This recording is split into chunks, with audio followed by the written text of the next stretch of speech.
এখানে অন্য সবার থেকে আলাদা লিওনেল মেসি। ম্যাচ খেলতে তিনি যখন শত্রুর এড়াতে যান তখনও তাকে স্বাগত জানাতে অপেক্ষায় থাকে প্রতিপক্ষের ভক্তকুল। লিও কাদের বিপক্ষে খেলছেন সেটা বড় করে না দেখে সবাই মন্ত্রমুগ্ধ হতে চায় তার পায়ের জাদুতে। লিওনেল মেসি মানেই বাড়তি উন্মাদনা, ভক্তদের জন্য উদযাপনের নানা উপলক্ষ। গেল মৌসুমে ইন্টার মায়ামিতে যোগ দেওয়ার পর দলবল সহ তিনি যেখানেই গিয়েছেন এক নজর দেখতে পাগলের মতো জড়ো হয়েছেন ভক্তরা। বিশেষ করে বললে কাতার বিশ্বকাপ জয়ের পর বিশ্বের সর্বকালের সেরা ফুটবলারকে নিয়ে এই উন্মাদনা বেড়ে যায় কয়েক গুণ।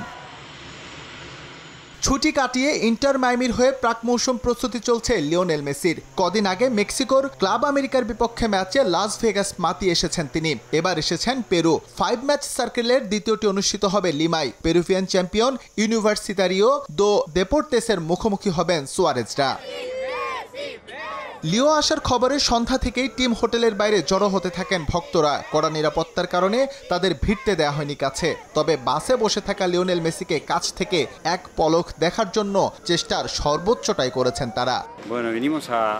লিওকে এক নজর দেখাটা বিশাল সৌভাগ্যের, এজন্য অনেকক্ষণ অপেক্ষা করে আছি। খুব ইচ্ছা করে এসেছি টি শার্টে ওর অটোগ্রাফ নেব, তবে সেটা সম্ভব হবে না মনে হচ্ছে। লিমায় এসে প্রথম দিনটা বিশ্রামে কাটিয়েছে হাভিয়ের মাসচেরানোর দল। বৃহস্পতিবার সকালে ইউনিভার্সিটারিওর মুখোমুখি হবেন মেসি সুয়ারেজরা। তার আগে অবশ্য ম্যাচ ভেন্যুতে একটি অনুশীলন সেশন করার কথা রয়েছে ইন্টার মায়ামির। পেরু মিশন শেষ করে পানামায় যাবে মায়ামি। সেখানে তাদের প্রতিপক্ষ স্পোর্টিং সান মিগুয়েলিতো। পরের ম্যাচ 9 ফেব্রুয়ারি হন্ডুরাসের অলিম্পিয়ার বিপক্ষে। এরপর 15 ফেব্রুয়ারি অরল্যান্ডো সিটির বিপক্ষে ম্যাচ দিয়ে প্রাক মৌসুম শেষ করবেন লিওনেল মেসিরা। এস এম ইকবাল, সময় সংবাদ।